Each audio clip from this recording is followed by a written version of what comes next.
Welcome to the program. I'm Jeff Schechtman. It seems we live in a society where everyone wants to be protected.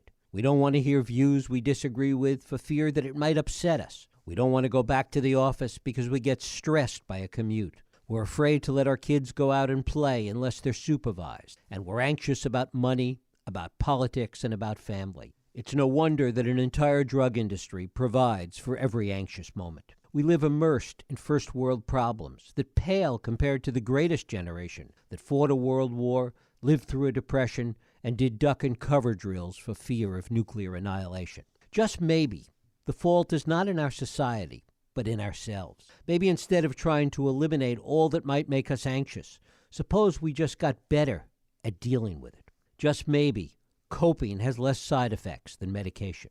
Maybe we were actually trained to do this as man first stepped out onto the savannah and was chased by lions. He learned very quickly to cope with anxiety, and that coping is probably still buried in our DNA. We're going to talk about this today with my guest, Dr. Tracy Dennis-Tiwary. Tracy Dennis-Tiwary is a professor of psychology and neuroscience at Hunter College of the City of New York, where she directs the Emotion Regulation Lab and is co-founder of the digital therapeutics company Wise Therapeutics. She's published over 100 scientific articles and has appeared in numerous outlets, including the New York Times, the Washington Post, ABC, and CBS. It is my pleasure to welcome Dr. Tracy Dennis-Tiwary to talk about her new work, Future Tense, Why Anxiety is Good for You, Even Though It Feels Bad. Tracy, thanks so much for joining us. Jeff, what a pleasure to speak with you. Well, it's great to have you here. Why are we so afraid of being afraid? That is the key question. And by the way, your intro was so great. I don't even think you need to talk to me anymore. But let's do it anyway. Yeah, let's do it. So why are we so afraid of being afraid? I think, and this is really the mystery that as a mental health professional for 20 years, I've been struggling with. I've spent my career trying to understand and develop interventions for anxiety disorders. And we've been making great progress. We've been making progress on the destigmatization of mental illness, particularly anxiety disorders and depression. But yet, with tools, with increased access, with all these other things, the levels are on these disorders are those. Anxiety is now the word on everyone's lips. And I think what is happening is that it's really that our fundamental view, the story we tell ourselves about anxiety, this disease story, is actually one of the biggest problems. We fear it because it's uncomfortable. We've come to believe that any uncomfortable feeling is actually dangerous, and so we need to protect ourselves from it. We fear that it's a disease, these uncomfortable feelings, particularly anxiety, that needs to be eradicated and avoided, like COVID or cancer. And we also feel and fear that anxiety is a malfunction, that it's this failure of happiness and of mental health, and so we feel like failures. And so these beliefs, these false beliefs about anxiety are driving us to do very unhelpful things when it comes to actually coping with anxiety in our lives and these stressors that we face. We avoid these feelings and we suppress them, and that is a recipe for spiraling anxiety out of control. The other thing it seems that it's doing is that it is negating the importance sometimes of what are serious mental illnesses and what are serious issues of depression, because everything gets lumped into the same bowl. I couldn't agree with you more, right? We just say, oh, anxious is sort of like the A word now, right? It's like when I was growing up in the 70s and 80s, it was stress. Stress was put on everything as the uncomfortable feeling. But now, because we don't use language that distinguishes between anxiety and anxiety disorders, I agree with you. It's as if we're sort of underestimating the suffering that actual anxiety disorders cause. It's kind of how we use the word trauma today, that every uncomfortable experience is called a trauma. Is this generational? Well, I think that there's something that's generational here, but, a big part of what's happening now, I think, is what parents are also doing in how we, with every best intention, are helping our kids work through difficult feelings. So, there's been a lot of, I don't think I'll be saying anything new to point out that there's been a lot of discussion around parental snow plowing, right? This idea, not just a helicopter parent, but now the forcible removal of every obstacle or discomfort or a challenge that is in the way of our offspring. And so now parents are really not allowing their kids in many ways to contend and actually rise to the occasion of the challenges they face.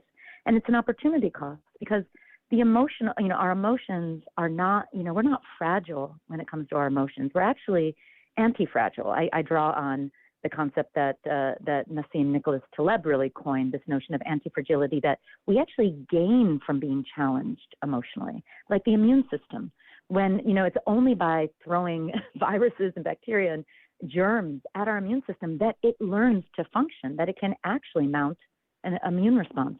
And our emotions are the same. And our emotions are these waves that drive us through life.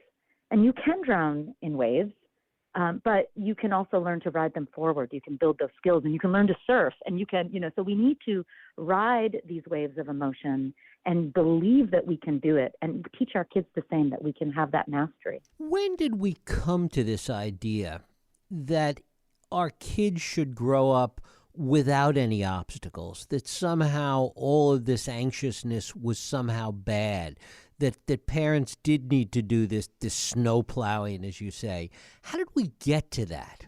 I think there are a couple of forces at play. One is, and I can remember this very vividly growing up, the advent of fear around, child abduction and the milk carton kids. And this notion that was actually really an inaccurate representation of the real risk, but it was so salient to us when, there seemed to be all these kids missing all of a sudden. And these mostly false, accusations of, cults and, child kidnappers. And so I think there was this fear that had started to infiltrate parents' minds in the 70s and 80s. Kids were at that time not allowed to roam as freely anymore. And there were, forces like that were shaping children's own freedom. And then I think it was also, again, with the best of intentions, I think that we mental health professionals have promulgated a disease narrative of difficult emotions and difficult experiences, such that now what I think we're more often thought of as normal emotional challenges, as part and parcel of being human, to be anxious sometimes, to feel depressed sometimes, to struggle. These aspects of our messy humanity that we used to accept, we now thought, wait a second, the world is more dangerous, and our kids' emotional lives are more dangerous. And so I think that we started to figure that what we needed to do was really be protective and to surround our kids and wrap around our kids at every level. It seems that lately we have escalated this even more, that we've actually gone from anxious, which is bad enough in the context that we're talking about it, to, as you mentioned, to everything is trauma. Yeah. I mean, that it goes hand in hand. And I do want to say something about anxiety that I think is really crucial here. And it's really the reason I wrote the book, which is that, before we can actually engage in what I think is an active, proactive pursuit of mental health, it's not a black and white proposition. It's not you have it or you don't. It's more like physical fitness. I think before we can pursue mental health, we need to understand that the key to being emotionally healthy is actually knowing how to feel bad, how to feel badly, how to feel anxious, how to feel strong feelings that are negative. The mental health is not the absence of anxiety. It's knowing that we can use anxiety in useful ways, because anxiety makes us into these time travelers into the future where we can think about and plan for the future. It activates us. It prepares us, not just for protection, but for productivity, right? And so we need to understand when we can use anxiety this way, but also gain the wisdom and skill in knowing when it's not as useful, right? And that we need to seek extra support. And here's the crucial part, and to be curious enough about anxiety, not frightened of it, not demonizing it, curious enough about it that we can start to learn the difference between the useful and the not useful anxiety. And I think it's an attitude of openness and curiosity that we have largely lost and that we can regain. But it's really crucial that we have these conversations. It's so interesting that you talk about curiosity, because it's not just the lack of curiosity about anxiety and what that means. That because, as you talk about in the book, that anxiousness is somehow tied to how we view the future. and are concerned about the future, that being afraid of anxiety is antithetical to curiosity. Oh, beautifully put. I agree entirely. And that's really why I called the book Future Tense, because it's so fundamental to what anxiety is. Because although anxiety feels like fear, fear is something that roots us to the present moment, dealing with someone holding a knife to your throat or a snake about to bite you. But anxiety is this beautiful, in some ways, I believe it's a terrible emotion too, but it's this amazing emotion because it sends us into the future where something bad could happen. It hasn't happened yet because something good could happen instead. And anxiety keeps us believing that we have the power to make that good outcome into reality. And it helps us prepare for that biologically, not just through fight flight, but through increasing our levels of dopamine, which is not just a feel-good hormone, but the hormone that drives us to pursue positive goals. It helps us pursue positive outcomes by spiking levels of oxytocin, the social bonding hormone, which makes us and primes us to seek out social support. It does these amazing things that help us that we ignore, and so we're losing the opportunity to find out when anxiety can serve us in this way, like an ally that, yes, we need to negotiate with that ally. It's not an easy ally, but we can negotiate with this ally anxiety to help us. What is the cost? I mean, there's no answer to this, but talk about what is the cost to society if we try and tamp that down? If we are constantly discouraging this looking out into the future? I think the cost is massive. I think the cost can be seen already in this discrepancy between the excellent tools we have to help reduce anxiety disorders and problems with anxiety and the actual rates continuing to soar. There's a disconnect there because we have the tools, right? So why aren't they working? And I think it's because we're rejecting this aspect of anxiety that would allow us to benefit from these tools. I think that's one aspect of the cost. I think the cost is actually also hitting us on a societal level.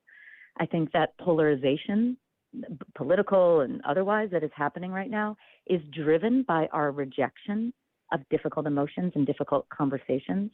This notion of safe spaces is a very interesting one because it's actually antithetical to the original safe spaces that Kurt Lewin created post-World War II. He created them to be spaces of raw emotional discussion to tackle prejudice in all its forms head on, and to make ourselves vulnerable to our weaknesses, our biases. To say I am a boss, and I believe that the men who work for me are not as smart as I am, and I admit to that bias. I don't agree with it. I want to work on it, and knowing that these quote unquote safe spaces, we could have these difficult conversations, and I would be part of change instead of being counseled. Honestly, and counseling wasn't a word back then, but. So these spaces were raw and challenging, and they yielded real positive benefit. And I feel like on a societal level, we're taking away opportunities for those truly nuanced, difficult discussions that could actually move us forward to helping, to actually meeting many of these both social justice and other kinds of goals that mean so much to us. The corollary of that, which you talk about, is the way in which it is the nexus between anxiety and creativity. That's a connection that I love because not only is there great evidence for it, but it's one that we don't think of. And it's a story of anxiety where how could it possibly help us with creativity? Doesn't it destroy creativity? But if you actually speak to creative people, they'll tell you that if they weren't vomiting in the bathroom before their big performance, they would actually wonder if something was wrong because they know and have learned to channel that this anxiety is telling them they really care about what's about to happen. They're really preparing their body and their mind to perform at their peak. There was a great study that came out of Harvard in 2013, Jameson and colleagues, where they taught socially anxious people to think differently about their anxiety before performing. In this case, performing an impromptu speech in front of a panel of judges. And when they taught those folks who were already very anxious to think about their bodily responses as something that would prepare them to perform well, that your heart racing and you're sweating, that's your heart pumping blood and oxygen to your brain, so you're ready to really do the speech really well. When they were taught that, they did perform better, and their heart rates were lower during the performance. Their cardiovascular profiles were those of someone who was ready and prepared to rise to the occasion. And I think creative people and performers, they've mastered that same trick of knowing that their feelings of anxiety are not danger signals necessarily, but they're signals that they're in it to win it. Because by trying to suppress it, we're going against evolution, essentially. It's an opportunity cost. You can never learn to work with anxiety if you're always going around it. And creativity and anxiety, I mean, remember, they kind of inhabit the same space. Anxiety is apprehension about the uncertain future. So it's a discrepancy between where we are now and where we want to be. It's possibility. It's all about future possibility. And so is creativity, right? It inhabits the space between what's now in our reality and what's possible to be. And hope inhabits that space. Striving inhabits that space. So I'd like us to think of and consider that anxiety might be akin to these other powerful human experiences, creativity, striving, and hope, as much, if not more so, than it is similar to fear. And in that sense, it is a very human emotion. I mean, it's one of the things that makes us human, this ability to project into the future. It's a triumph of human evolution. I mean, it is it's like right up there with the opposable thumb. You know, it's what allows us to imagine in exquisite detail what could happen, to plan for it. I mean, I think if we didn't have that capacity, we'd still be living in caves. We would never have built civilizations. And anxiety is our helpmate in that. So yes, you know, I really do want to also say anxiety is painful. It is a terrible emotion in many senses and for many people. But we can do it. We can be anxious in the right way. Kierkegaard said over 180 years ago, whosoever learns to be anxious in the right way has learned the ultimate. And so, you know, anxiety is a feature of being human. It's not a bug. It's not a malfunction. And I think when we start thinking about how that might play out in our lives and being open to that possibility, we will be best able to work with our anxiety and really and manage it and use it to our advantage. To what extent is the fact that our society is so sped up in so many ways, how does that play into this, do you think? That's a great question because, you know, in many ways that's adding to our feelings of uncertainty, right? It's like all these new things that are being thrown at us all the time, you know, information, you know, what's truth, what's fact and what's, fiction, all of this sheer speed and complexity of our lives. Many people will say, well, hey, of course we're all anxious. And of course this means it's a bad thing. But I would argue that in our sped up lives, anxiety is exactly what we've evolved to have to help us manage that uncertainty. Because if we have any chance at coping with this wacky world that we're in, and by many measures it is wacky, anxiety is going to help us in that. It will prepare us. If we can listen to what it's telling us, we'll be better able to use it, to motivate, to focus, to persist. Anxiety is an incredible asset when it comes to persisting, to problem solving. There's this notion of excellencism. It's actually sort of the light side of the dark side of perfectionism, which is this, punishing standards of flawlessness. Well, excellencism is the pursuit of what it sounds like excellence. But it's this appreciation that we need to strive, we need to work towards something excellent, and we're going to fail along the way. We're going to make mistakes. Thomas Edison was a perfect example of an excellencist. He said, I have not failed. I have just found 10,000 ways that haven't worked yet. So I think that as we deal with the speed of life, with the uncertainty of life, we can use our feelings of anxiety, our drive. We can take the warning signals, sometimes take a break from anxiety when we need to.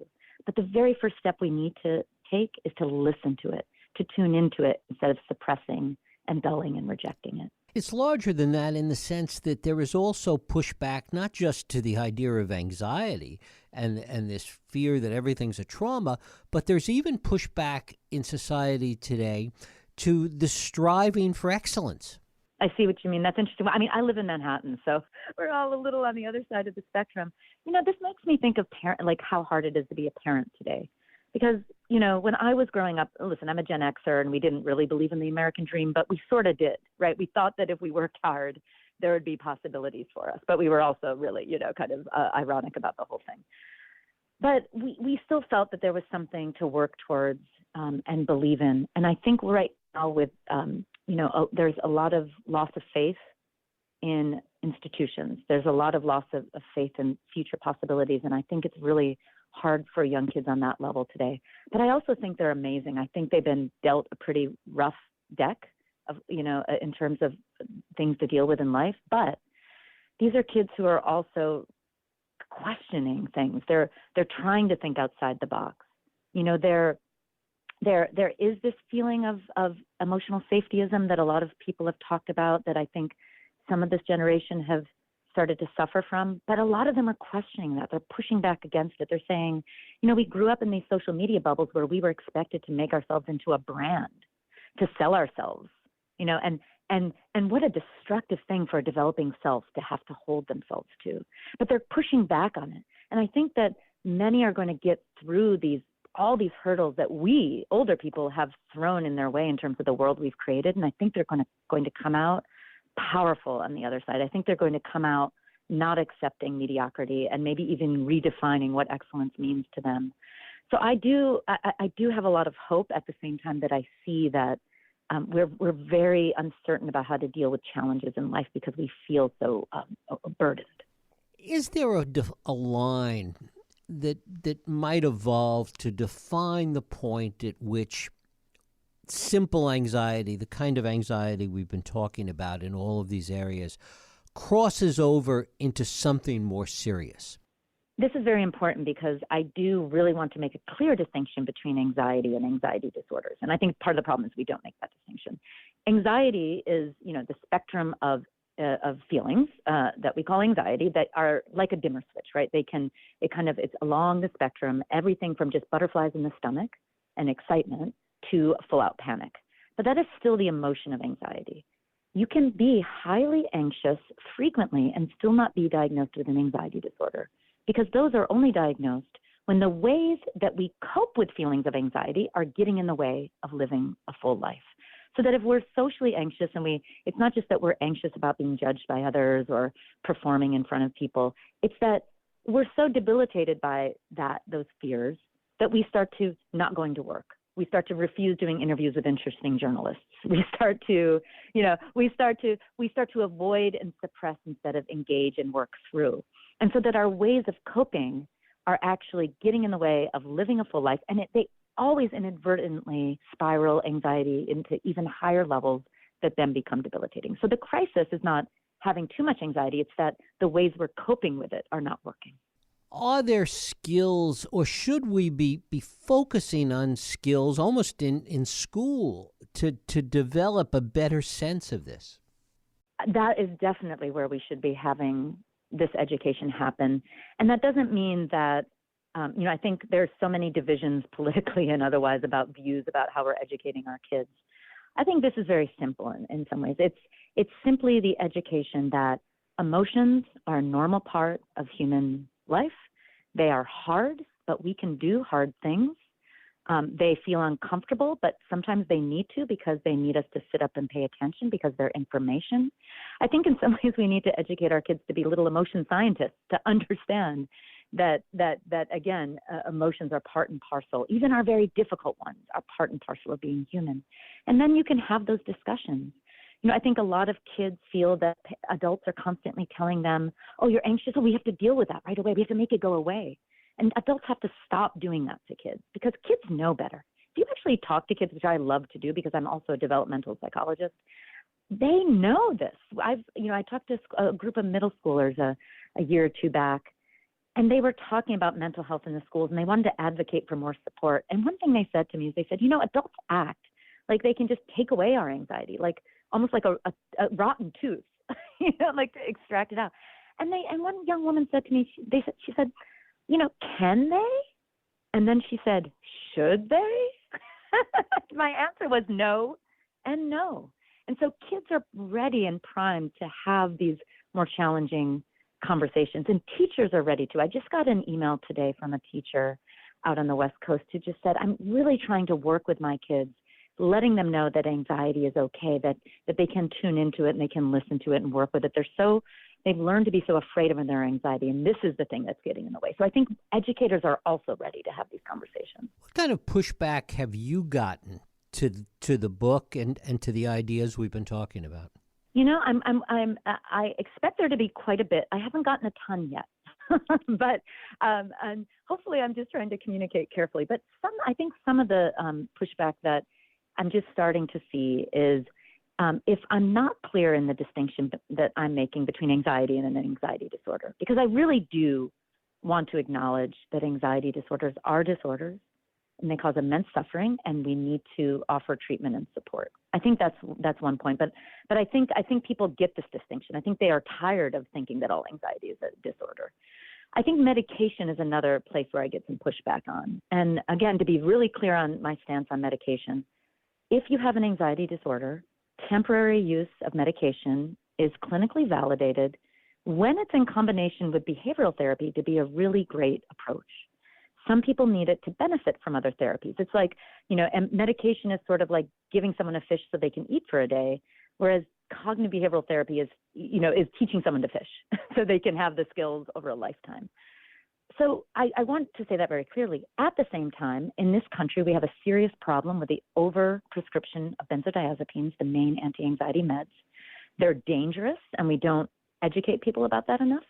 People use them casually to suppress just even mild or kind of within a normal range of experiences of anxiety. So what happens over time is that's going to actually boomerang and probably lead to longer experience, kind of more enduring and intense anxiety over time.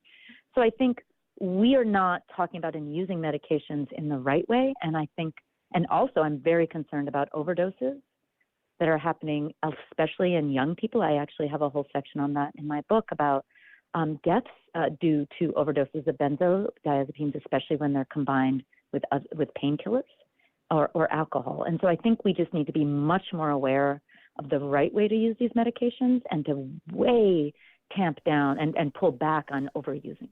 How much of drug use today, and I don't mean pharmaceuticals, but drug use outside of pharmaceuticals, is a way of self-medicating a fear of anxiety when it shouldn't be? I think it's always, yes. I think that it's always been, in some sense, that we've used substances, right, to manage those uncomfortable feelings, especially anxiety, because it's some uncertainty. And uncertainty is even though it's the human condition, it's very painful because, we have to manage it. We have to sit up and pay attention. And I think what's happened now because of our conversations about difficult emotions, this idea that emotions can harm us, which is not true, I think that we're doing it even more. I think we also have these giant escape machines in the palm of our hands called mobile devices. And so now we also have habitually started escaping uncomfortable feelings because it's so easy to, and even if it's just boredom, we don't allow ourselves to sit with experiences because we are primed to lose ourselves in devices because of how they're designed.